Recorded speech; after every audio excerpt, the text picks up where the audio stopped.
4. 短文听解，听短文回答问题。Today is a holiday.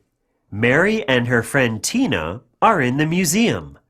They turn off their cell phones and are quiet there. The signs say no food or drinks and don't touch anything. Mary and Tina are good girls. They have a good time.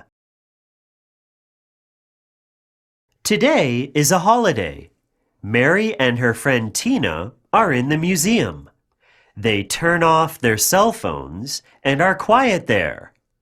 The signs say no food or drinks and don't touch anything. Mary and Tina are good girls. They have a good time.